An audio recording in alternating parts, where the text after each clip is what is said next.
से आप सभी लोग एक बार फिर से स्वागत था आपका हमारे YouTube channel study with Yogesh में। आज हम लोग जीएस की 24th नंबर की जो हमारी क्लास है वो देखेंगे और थोड़ा सा हटके आज टॉपिक है, ठीक है। आज थोड़ा सा बायोडाइवर्सिटी की ओर चलते हैं क्योंकि यूकेपीएससी हो, यूके ट्रिपल एससी हो या कोई अन्य आयोग हो, वो एग्जामिनेशन हॉल के अंदर एक क्वेश्चन आपको अधिकांश से दिखता होगा बच्चों, वो है बायोडाइवर्सिटी से संबंधित, यानी पर्यावरण एवं पारिस्थितिकी का जो पोर्शन है वहां से कहीं ना कहीं क्वेश्चन पूछा जाता है। आप लोगों ने भी ये नोटिस किया होगा, तो हम लोग इस टॉपिक को देख लेते हैं। और ये आपका सिर्फ ये नहीं कि पटवारी के री एग्जाम में काम आए, ये आपके जितने भी एग्जाम होते हैं कहीं ना कहीं आपको इस टॉपिक से क्वेश्चन देखने को मिलते हैं। एक इंपॉर्टेंट टॉपिक अपने आप पर रहता है, ठीक है। चूंकि आपने अखबारों के माध्यम से आज पढ़ लिया होगा कि फॉरेस्ट गार्ड का पेपर 22 को ही होना है, तो आज मंगलवार हो गया ना, हाँ देखो आप तीन दिन बचे, 3 या 4 दिन बचे, तो ऐसा कुछ करने की जरूरत नहीं। एक्स्ट्रा एक्सपेरिमेंट आप लोग परीक्षा वाणी का पहला जो आगे का वन लाइनर है उसको पूरा का पूरा रट लीजिए, ठीक है। उसको पूरा रट के जाना है। बाकी जो मैं 1-2 क्लासेस करा देता हूँ, ये इंपॉर्टेंट क्लासेस ये आपके लिए होंगे। करंट अफेयर उम्मीद करता हूँ आपने तैयार की होगी, आपने पढ़ा होगा जो मैंने कराया हुआ है। और जीएस का जो परेशानी है, आपकी जीएस का जो तनाव है, अब जितना कर लिया वो ऑन द स्पॉट ही आपको क्वेश्चन करने होंगे, ज्यादा परेशान होने की आपको जरूरत नहीं है, ठीक है।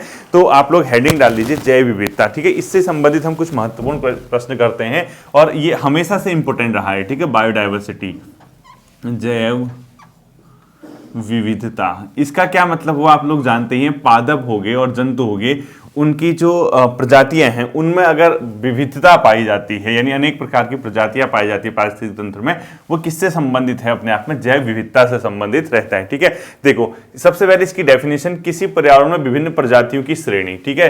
तो ये क्या होगा, ये जैव विविधता किसी पर्यावरण में, पूरा लिख लो, किसी पर्यावरण में, एनवायरमेंट, ठीक है, किसी पर्यावरण में विभिन्न प्रजातियों की श्रेणी, विभिन्न प्रजातियों की श्रेणी को क्या बोला जाता है, बायोडाइवर्सिटी, ठीक है। और ये प्रजातियां कौन कौन सी होंगी, चाहे वो जंतु हो या फिर पादप हो, ठीक है, एनिमल्स हो या प्लांट हो, जो भी है, अपने आप में इनकी प्रजातियों की जो श्रेणियां होती है वो अपने आप में क्या कहलाते हैं, जैव विविधता कहलाते हैं, ठीक है। अब इसमें हमेशा आप याद रखना बच्चों, ये जो जैव विविधता है इसका सबसे महत्वपूर्ण कार्य क्या है, यानी सबसे महत्वपूर्ण जो चीज है वो अपने आप में क्या है, जैव विविधता का, वो पर्यावरण का क्या करती है, पारिस्थितिक तंत्र का निर्वहन करती है, यानी पारिस्थितिक तंत्र को चलाती है, ठीक है। लिखो महत्वपूर्ण कार्य क्या है इसका, महत्वपूर्ण कार्य, इंपोर्टेंट जो वर्क है, पारिस्थितिकी का निर्वहन करना, यानी इकोसिस्टम जो है आपका, इकोलॉजी जो है उसका क्या करना, निर्वहन करना, उसको चलाना, ठीक है। लिखो पारिस्थितिकी तंत्र का निर्वहन करना,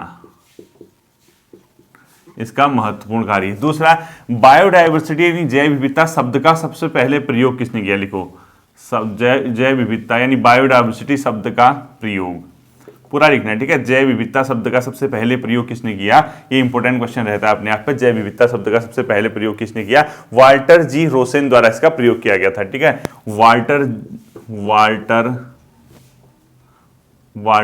जी रोसेन के द्वारा इस शब्द का सबसे पहले क्या किया गया था बच्चों, प्रयोग किया गया था। तो अगर आपसे पूछता है बायोडाइवर्सिटी का सबसे पहले प्रयोग किसने किया, बायोडाइवर्सिटी लिख देना, ठीक है। जैव विविधता के बगल में ब्रैकेट में बायोडाइवर्सिटी, इस शब्द का सबसे पहले प्रयोग किया गया था वाल्टर जी रोसेन के द्वारा, ठीक है। ये इंपॉर्टेंट क्वेश्चन रहता है अपने आप में, पहले भी कई बार पूछा जा चुका है। अब देखना क्या होता है बच्चों, इसका जो कहीं पे जैव विविधता का मापन करना होता है, यानी कि कहीं की बायोडाइवर्सिटी कितनी है, इसके लिए गणितीय फॉर्मूला लगाया जाता है। माध्य वगैरह आपने सुना होगा, हमें इतना नहीं देखना है कि कैसे कैसे करना है। 3 प्रकार से जैव विविधता निकाली जाती है, अल्फा, बीटा और गामा, ठीक है। क्या क्या, अल्फा, बीटा और गामा, तो ठीक है। तो आप लोग देखो जैव विविधता का ऐसे लिखो, जैव विविधता, ठीक है, का पता कैसे किया जाता है, 3 मेथड हैं। क्या क्या लिखोगे, अल्फा मेथड, बीटा मेथड, वो गामा मेथड, ठीक है। 3 मेथड हैं, अल्फा, बीटा और गामा। और इस तरीके का जो मापन किया जाता है अल्फा, बीटा, गामा, ये किया था बच्चों सबसे पहले 1972 में व्हिटेकर ने, ठीक है। किसने किया था, व्हिटेकर ने 1972 में इसका प्रयोग किसने किया था, 1972 में व्हिटेकर टेकर, इसके द्वारा जैव विविधता के लिए अल्फा, बीटा व गामा का क्या किया गया था, प्रयोग किया गया था। और उत्तराखंड पीसीएस में एक बार पूछा भी गया था कि ये जो अल्फा मेथड है वो कब यूज होती है, बीटा मेथड कब यूज होती है और गामा मेथड कब यूज होती है। तो हमेशा के लिए याद रखना कि इंपोर्टेंट क्वेश्चन रहता है, ठीक है। अल्फा का क्या किया जाता है, जो स्थानीय स्तर पे है या आवासीय क्षेत्र में विविधता, यानी जो स्थानीय, जहां पे कोई पादप है या जो कोई जंतु है जो स्थानीय लोकल लेवल पे या उसका जो अपना आवास है वहां पे कितनी विविधता पाई जा रही है, ठीक है। उसके लिए माध्यम आप सिर्फ इतना लिखना, वो मैथमेटिकल फॉर्मूला है वो नहीं करना है हमने। आप ये लिखो स्थानीय ऑब्लिक आवास, जहां पे वो रहता है, क्षेत्र में विविधता। अगर कभी क्वेश्चन पूछता है कि स्थानीय ऑब्लिक आवासीय क्षेत्र में विविधता के लिए इसमें से किसका प्रयोग किया जाता है, तो अल्फा मेथड का, ठीक है। बीटा क्या होगा, एक बड़े क्षेत्र में, एक बड़े रीजन में क्या होगा, अपने आप में विविधता का पता करने के लिए। जैसे सपोज देखो स्थानीय स्तर पे कोई जैसे बाई चांस ये पता चल गया कि यार हाँ इस जगह पे बंगाल टाइगर पाया जाता है, उसका आवासी वहीं पे, उसका नेचुरल जो वो है, तो उस क्षेत्र में देखा जाएगा कि कितनी उस टाइप की जो उनको मतलब जो नेचुरल जो इलाका किसी जीव का या पादपों का, वहां पे कितनी ज्यादा डाइवर्सिटी है। उसके अलावा एक बड़े रीजन में, एक बड़े भूखंड में अगर देखा जाएगा बीटा, यानी बीटा का कहां किया जाएगा, स्थानीय क्षेत्रीय स्तर पे, ठीक है। लिखो स्थानीय ऑब्लिक, यानी एक बड़े क्षेत्र में क्षेत्रीय स्तर पर अनुपात निकाला जाएगा, ठीक है। स्थानीय ऑब्लिक क्षेत्रीय स्तर पर। गामा क्या होगा, एक बड़े भूखंड में, एक बड़े लैंड इलाके में, लाइक पूरे अर्थ के हिसाब से भी देख सकते हैं आप, यानी संपूर्ण भूदृश्य की विविधता को गामा से निकाला जाता है, ठीक है। लिखो संपूर्ण भूदृश्य पर, संपूर्ण भूदृश्य पर, यानी पूरा जो लैंड है उस पर, ठीक है। अब देखो आप कहोगे सर इससे क्या क्वेश्चन पूछ सकता है। अगर क्वेश्चन पूछता है कि स्थानीय आवास की विविधता के लिए जो माध्य यानी मैथमेटिकल तरीके से विविधता निकाले जाते हैं, कौन सा मेथड है, अल्फा। बीटा पूछेगा एक बड़े क्षेत्र में, और गामा पूछेगा संपूर्ण अपने आप में कहां पे, भूदृश्य पे जैव विविधता। और इस प्रकार से कैटेगराइज 1972 में व्हिटकेर ने इसको किया गया था, प्रयोग किया था, ये आपको पता होना चाहिए, ठीक है। इसके बाद आ जाता है बच्चों जो सबसे महत्वपूर्ण कारण है जैव विविधता के ह्रास का, वो है क्या, अपने आप में प्राकृतिक वास का निवास। लिखो जैव विविधता के ह्रास का महत्वपूर्ण कारण, जैव विविधता के ह्रास का मुख्य कारण, यानी कोई प्राकृतिक आवास है किसी जीव या पादप का, उसका ह्रास। लिखो प्राकृतिक आवास का नाश जब कर दिया जाता है, यानी इस प्रकार जब कोई किसी चीज का जो प्राकृतिक नेचुरली जो कहां पे उसका रहने वाला इलाका है उसको अगर नाश कर दोगे, उसको काट दोगे, उसको तोड़ दोगे, उसको रहने नहीं दोगे, तो वो जैव विविधता के हानिकारक होता है। जैव विविधता के लिए सबसे महत्वपूर्ण जो कारण है जिससे उसका ह्रास होता है, जो डिक्लाइन होता है, वो उसके प्राकृतिक आवास का नाश या विनाश करना ही सबसे उसका महत्वपूर्ण क्या रहता है, कारण रहता है। ये आपको पता होना चाहिए, ठीक है। इसके बाद देखो बायोडाइवर्सिटी के लिए यूएनओ ने वर्ष 2011 से 20 का दशक बनाया। तो लिखो यूएनओ द्वारा, यूनाइटेड नेशन ऑर्गेनाइजेशन द्वारा, ठीक है, जैव विविधता दशक, जैव विविधता दशक कौन सा मनाया गया था, 2011 से 2020। ये जो समय था यूएनओ ने बायोडाइवर्सिटी डिकेड के रूप में इसको मनाया था, ठीक है। अब भारत में भी एक चीज, प्रथम national centre for marine biodiversity कहां पर स्थापित किया गया, तो लिखो भारत का प्रथम national centre for marine diversity, ठीक है। लिखो पूरा लिखना आप, national centre for marine diversity, ये कहां पर खोला गया है, जामनगर गुजरात। ये हाल फिलहाल में ही 2019 के आसपास, ठीक है, जामनगर गुजरात में पड़ता है। इसको हिंदी पूरा लिख लेना आप लोग, यानी नेशनल सेंटर यानी राष्ट्रीय केंद्र, मरीन जो होता है ना समुद्री तट, वहां की डाइवर्सिटी के लिए, तो पूरा लिखना है इसको, national centre for marine diversity कहां पर स्थापित किया गया है, जामनगर गुजरात में, जो कि भारत का अपने आप में क्या है, प्रथम, ठीक है। अब देखो सर्वाधिक विश्व में अगर आपसे पूछता है कि सर्वाधिक जैव विविधता कहां पाई जाती है, सर्वाधिक जैव विविधता यानी बायोडाइवर्सिटी सबसे ज्यादा कहां पाई जाती है, उष्ण कटिबंधीय वर्षावनों में, ठीक है। लिखो जो ट्रॉपिकल रीजन है, उष्ण कटिबंधीय वर्षावनों में सबसे ज्यादा क्या पाई जाती है, अपने आप में बायोडाइवर्सिटी पाई जाती है। और ये जो क्षेत्र होता है बच्चों, ये होता है 10 डिग्री उत्तरी अक्षांश से 10 डिग्री दक्षिणी अक्षांश के मध्य, ठीक है। यहाँ क्यों सबसे ज्यादा डाइवर्सिटी पाई जाती है? क्योंकि यहाँ पर वर्ष भर तापमान ऊंचा रहता है और वर्षा की मात्रा भी क्या होती है, यहाँ ज्यादा होती है, ठीक है। यानी जब बारिश भी ज्यादा हो रही है, टेम्परेचर भी हाई है, तो पेड़ पौधे और जंतुओं के पनपने के लिए एक आदर्श स्थिति यहाँ पर उत्पन्न होती है, जिसके कारण विश्व में ये क्षेत्र जो होता है उष्ण कटिबंधीय वर्षावन यानी ट्रॉपिकल जो रीजन होता है, वहां पर सर्वाधिक अपने आप में क्या पाई जाती है, बायोडाइवर्सिटी पाई जाती है। इसको भी आप लोग क्या रखोगे, ध्यान में रखोगे, ठीक है। अब जैव विविधता हमेशा याद रखना 0 डिग्री की ओर बढ़ेगी, यानी अगर कभी क्वेश्चन पूछता है अक्षांशों के हिसाब से, देखो जैव विविधता जो होती है इसको कैसे समझना है, देखो जैव विविधता पहले ऐसे लिखो, भूमध्य रेखा की ओर बढ़ेगी, भूमध्य यानी 0 डिग्री, ठीक है, ब्रैकेट में 0 डिग्री लिखना, देखा ब्रैकेट में 0 डिग्री की ओर बढ़ेगी, की ओर बढ़ती है। अब आप कहोगे सर ये क्या हुआ, देखो जैसे मैंने आपको बताया था बच्चों, अक्षांशीय देशांतरी विस्तार आपने पढ़ा होगा, ये 0 डिग्री, ये 23.5 नॉर्थ, 23.5 साउथ, उसके आगे 66.5, 66.5 और 90 डिग्री, ठीक है।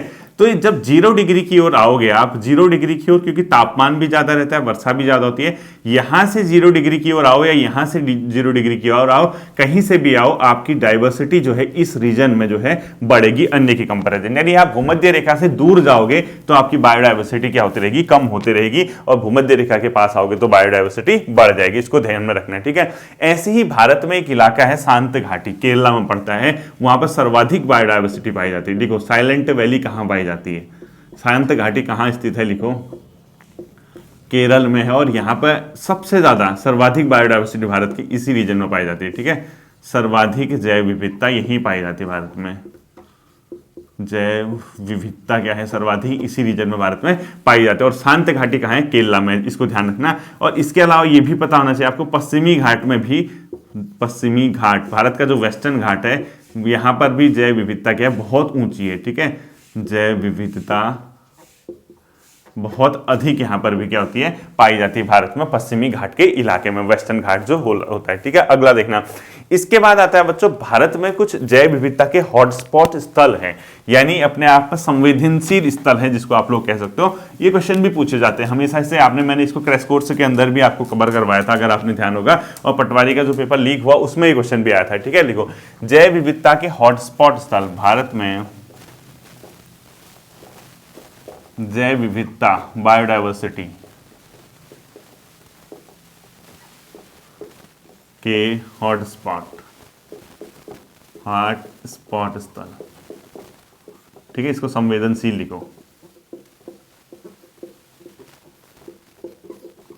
स्थल देखो, बेसिकली बच्चों भारत में 4 जो स्थल हैं उसको जैव विविधता की दृष्टि से हॉटस्पॉट स्थल के रूप में जाना जाता है। ये है पहला कौन सा, पूर्वी हिमालय, हिमालय का पूर्वी भाग, जहां असम वगैरह सारा आता है, ठीक है, हिमालय का पूर्वी भाग, ठीक है। दूसरा आता है बच्चों पश्चिमी घाट, वेस्टर्न घाट, ये भी अपने आप में क्या है, जैव विविधता का हॉट स्पॉट स्थल है, ठीक है। थर्ड आता है बच्चों अपने आप में, जो भारत में आपने देखा होगा ना, जो म्यांमार और भारत सीमा में सुंडालैंड है, वो वाला है, ठीक है। देखो म्यांमार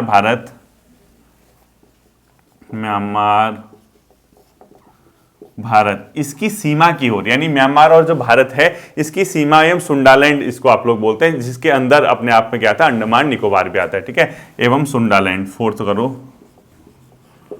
सुंडालैंड, ठीक है।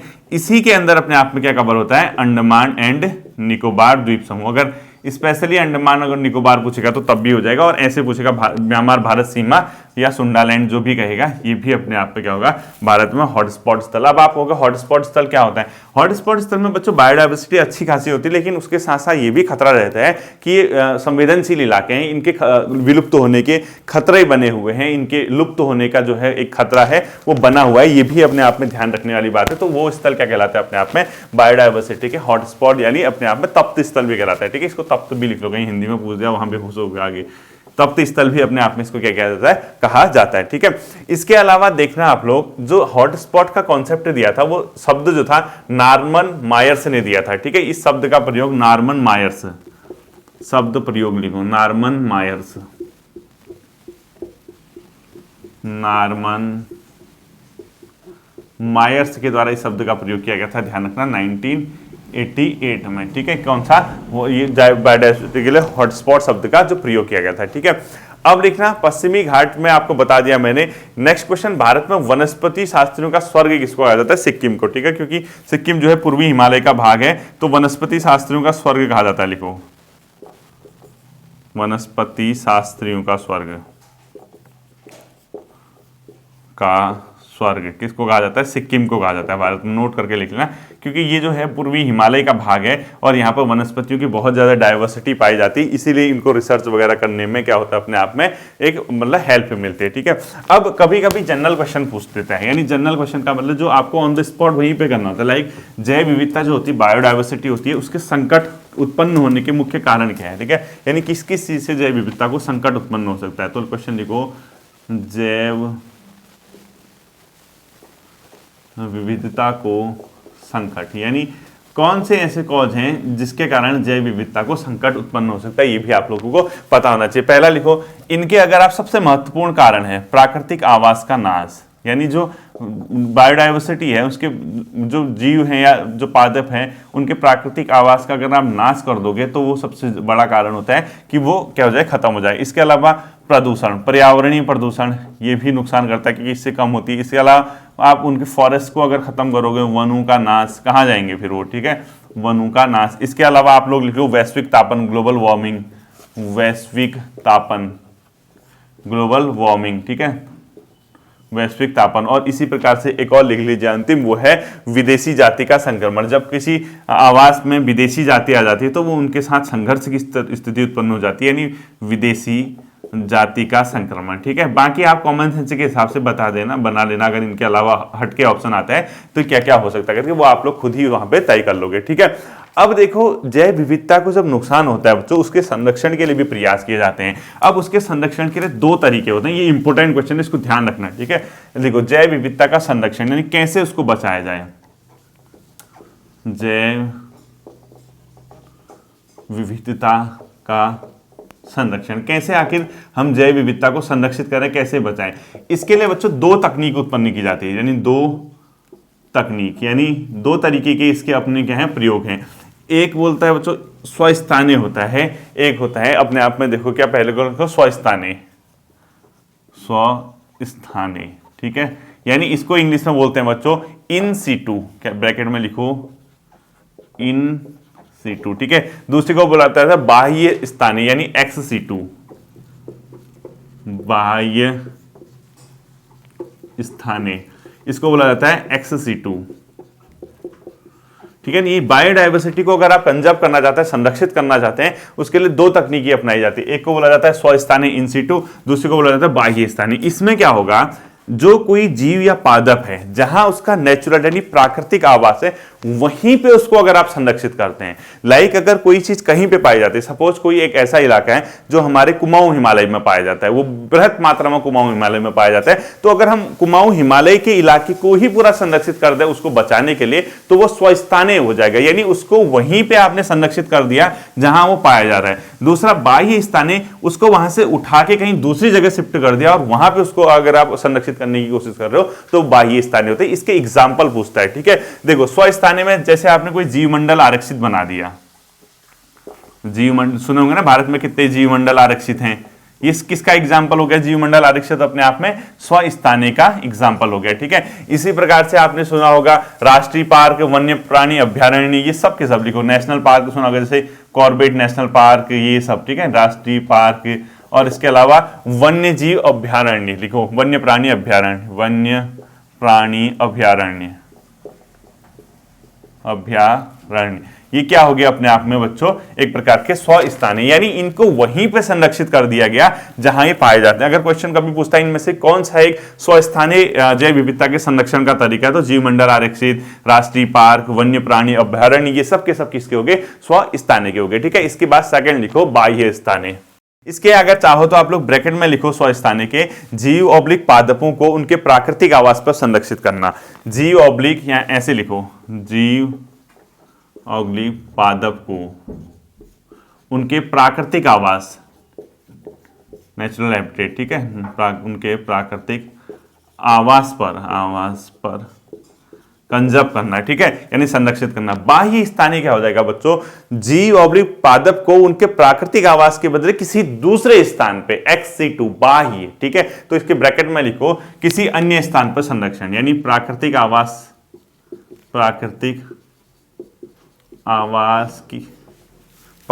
आवास पर संरक्षित न करते हुए किसी अन्य स्थान पर, ठीक है, किसी अन्य स्थान पर।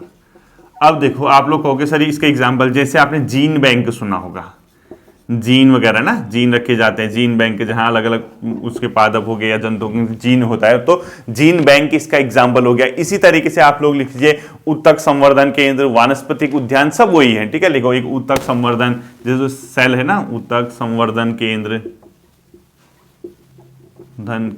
इसके अलावा वानस्पतिक उद्यान लिखो। देखो आपने जो वानस्पतिक उद्यान होते हैं उसमें क्या क्या किया जाता है, इधर उधर के पेड़ पौधे वगैरह लाके एक जगह रखा जाता है, उनको फिर लोग बेचते भी है ना, सब उसी के एग्जाम्पल हैं, ठीक है, वो वानस्पतिक उद्यान आदि, ये सब के सब किसके हैं बच्चों, अपने आप में बाह्य स्थानीय यानी XC2 का एग्जाम्पल है, और यानी प्राकृतिक आवास में न करते हुए किसी अन्य स्थान पर। अब इसमें देखना बाह्य स्थानीय में एक चीज बहुत इंपॉर्टेंट है बच्चों, ये क्या कहते हैं, नाइट्रोजन। इसमें ये लोग क्या करते हैं, जो बाह्य स्थानीय में जैसे जीन बैंक ऊतक या किसी भी चीज का संरक्षण करना है, उसके अंडाणु हैं या उसके शुक्राणु हैं, ये सब चीजें एक लिक्विड नाइट्रोजन के अंदर क्या की जाती है, रखी जाती है। तो इसमें लिखो जीवित शुक्राणु, अंडों और भ्रूणों को अत्यंत कम तापमान पर द्रवित नाइट्रोजन में रखा जाता है, ठीक है, लिखो जीवित शुक्राणु ऑब्लिक अंडाणु को, जीवित शुक्राणु अंडाणु, ठीक है, को अत्यंत कम ताप पर, अत्यंत कम टेम्परेचर पर द्रवित नाइट्रोजन में रखा जाता है, द्रवित नाइट्रोजन में, यानी कभी अगर क्वेश्चन पूछता है कि इसके लिए किसका प्रयोग किया जाता है XC2 के, तो द्रवित नाइट्रोजन आपका इसका क्या हो सकता है, आंसर हो सकता है, ठीक है, यानी शुक्राणु हो गए, अंडों के, भ्रूण भी होते हैं, कभी कभी भ्रूण भी लिखो, भ्रूण लिख दो, भ्रूण, इन सबको किसमें किया जाता है, द्रवित नाइट्रोजन के अंदर रख के संरक्षित किया जाता है, ठीक है, ध्यान रखना। अगला लिखो, एक आपने सुना होगा ये परवाल भित्ति यानी कोरल रीफ, ठीक है, तो भारत में प्रमुख रूप से कोरल रीफ कहां पर पाए जाते हैं, तो लिखो इस प्रकार से क्वेश्चन लिखो आप लोग, ठीक है, भारत में प्रवाल भित्तियां मुख्यतः कहां पाई जाती हैं, कोरल रीफ भारत में प्रवाल भित्तियां ये बेसिकली पाई जाती है बच्चों अंडमान निकोबार में, कच्छ की खाड़ी में, मन्नार की खाड़ी में और लक्षद्वीप, ठीक है, लिखो अंडमान एंड निकोबार, मन्नार की खाड़ी,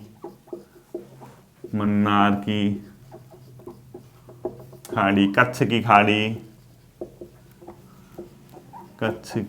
खाड़ी और इसके अलावा एक और लिखो लक्षद्वीप आदि, इनमें भारत में क्या पाया जाता है, परवाल भित्तियां इसमें पाई जाती है, ठीक है। अब परवाल का जो खत्म होता है, परवाल विरंजन का मुख्य कारण है सागरी जल का तापमान बढ़ना, यानी देखो परवाल विरंजन यानी वो उसको नुकसान जो हो रहा है, ठीक है, परवाल विरंजन का मुख्य कारण क्या है, समुद्र के तापमान में वृद्धि, यानी वैश्विक तापमान, समुद्री टेम्परेचर में वृद्धि लिखो, ऑब्लिक ग्लोबल वार्मिंग लिख लो ब्रैकेट में, ठीक है, इसके कारण परवाल को क्या होता है, बहुत ज्यादा नुकसान होता है, ठीक। इसके अलावा एक क्वेश्चन लिखो, रेड डाटा बुक कौन जारी करता है बच्चों, मोस्ट इंपोर्टेंट कर देना, रेड डाटा बुक ये करता है बच्चों IUCN, international union for conservation of nature, ठीक है, IUCN के अंदर रेड डाटा बुक जारी किया जाता है, इसको ध्यान रखना, international union for conservation of nature, ठीक है, इसको पूरा लिख लेना, international union for conservation nature IUCN। तो इस IUCN की जो स्थापना हुई थी, ये हुई थी 1964 में, और ये किसको, ये रेड डाटा बुक में किसको 1964 में बना था, ठीक है, ये 1964 कर देना, ये रेड डाटा बुक में किसको शामिल किया जाता है, जो विलुप्ति के कगार पे होते हैं, ठीक है, तो लिखो विलुप्ति के कगार पर खड़े संकटाग्रस्त पौधे व जंतु को इसमें रखा जाता है, ठीक है, लिखो इसमें क्या लिखोगे, विलुप्ति के कगार पर, विलुप्त हुए नहीं है अभी, ठीक है, विलुप्त होने वाले, विलुप्ति के कगार पर खड़े संकटाग्रस्त पौधे व पशु, विलुप्ति के कगार पर खड़े संकटाग्रस्त पादप व जीव या पादप प्लस जंतु जो भी लिखते हो, उनको क्या किया जाता है बच्चों, रेड डाटा बुक में शामिल कर दिया जाता है कि वो भी विलुप्त तो हुए नहीं हैं लेकिन होने के कगार पे हैं, बहुत ज्यादा उनको संकट है, उसको इसमें शामिल कर दिया जाता है और उसके बाद उसमें क्या कहते हैं, उनको बचाने के लिए प्रयास किए जाते हैं। इसको ध्यान में आप लोग रखना, ठीक है। अगला, ये रेड डाटा मतलब किसी चीज को विलुप्त, क्या इसको ऐसे लिख दो नोट करके, किसी चीज को आप विलुप्त कब कहोगे, विलुप्त। विलुप्त कब होता है, जब कोई भी चीज यानी पादप और जंतु वो अपने नेचुरल आवास, उसका जो प्राकृतिक आवास है वहां पिछले 50 वर्ष से न देखी गई हो तो उसको विलुप्त मान लिया जाता है, ठीक है। लिखो, जब पादप ऑब्लिक जंतु अपने प्राकृतिक आवास पर, अपने प्राकृतिक आवास पर पिछले 50 वर्षों से न देखी गई हो, पिछले 50 वर्ष से न देखी गई हो, ठीक है, तो इसको क्या बोला जाता है, विलुप्त बोल दिया जाता है कि वो विलुप्त हो गई है, ठीक है। अगला लिखो, विश्व जैव विविधता दिवस यानी वर्ल्ड बायोडाइवर्सिटी डे कब मनाया जाता है, 22 मई। विश्व जैव विविधता दिवस ये कब मनाया जाता है, प्रतिवर्ष 22 मई को इसको मनाया जाता है। इसको भी आप लोग क्या रखोगे, ध्यान में रखोगे, ठीक है। ऐसी एक किताब लिखी गई थी, टुमारोज बायोडाइवर्सिटी, टुमारोज बायोडाइवर्सिटी। ये पुस्तक किसके द्वारा लिखी गई थी, ये लिखी गई थी बच्चों अपने आप में किसके द्वारा, वंदना शिवा के द्वारा, ठीक है। पूरा लिखना आप लोग, टुमारोज बायोडाइवर्सिटी, मैं शॉर्ट लिख रहा हूं, ठीक है, टुमारोज बायोडाइवर्सिटी वंदना शिवा जी के द्वारा, वंदना शिवा, पूरा लिखना, टुमारोज बायोडाइवर्सिटी किसके द्वारा लिखी गई थी, वंदना शिवा के द्वारा, ठीक है। अगला लिखो, सबसे लंबा जीवित वृक्ष,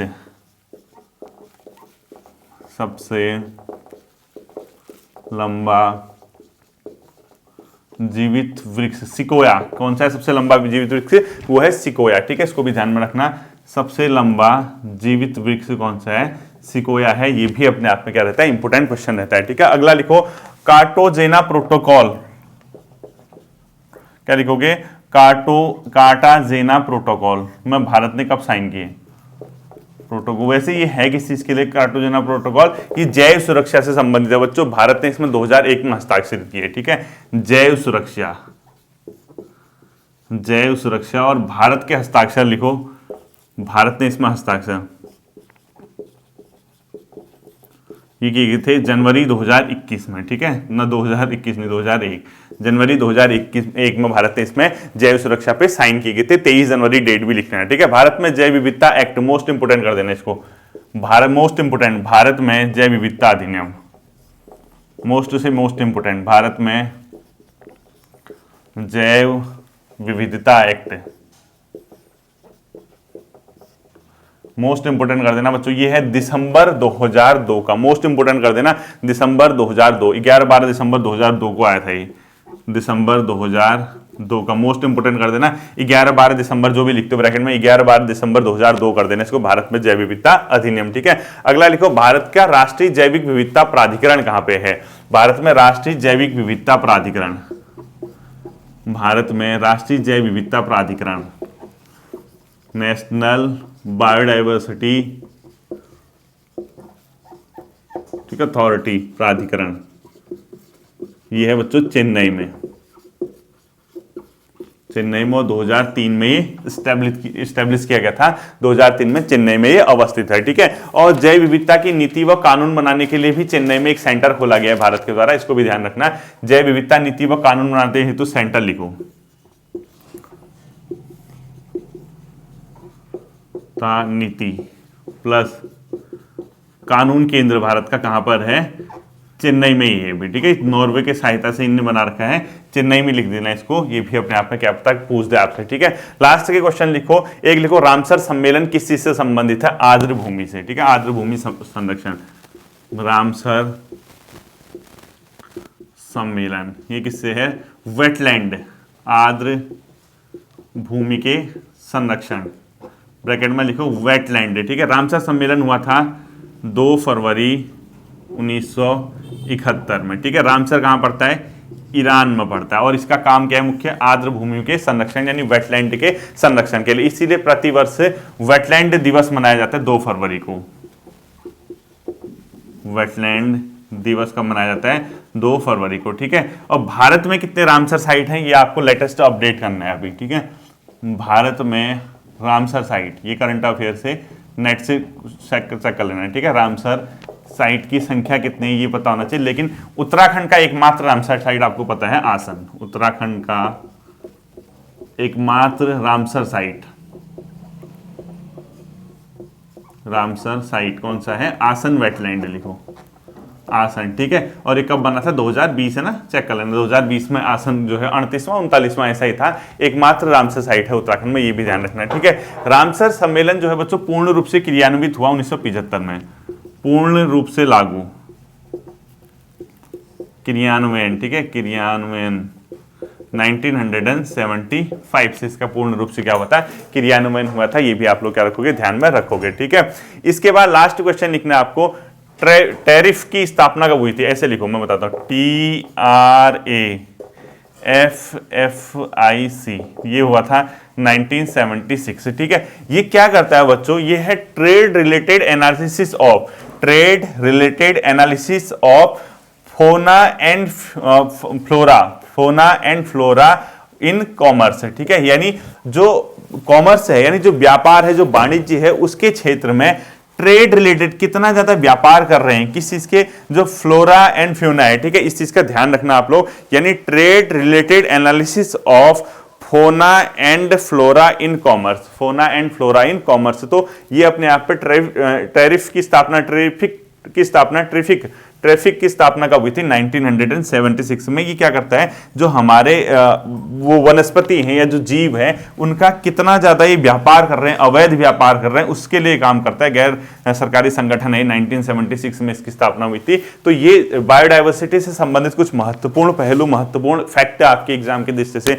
जो इंपोर्टेंट हो सकते हैं वो मैंने आपको करा दिए है। ये डे 24 आपकी एंड हो चुकी है, अब चूंकि 22 तारीख को कंफर्मेशन हो चुकी है आपके फॉरेस्ट गार्ड के एग्जाम की, अब हमारे पास बचते 4 दिन, ठीक है। ज्यादा ट्राई मत करना, कुछ एक्सपेरिमेंट जो पढ़ा है उसी को रिवाइज करके जाइए। फिर मिलते हैं अगले सेशन पे, अपना ध्यान रखिएगा, थैंक यू।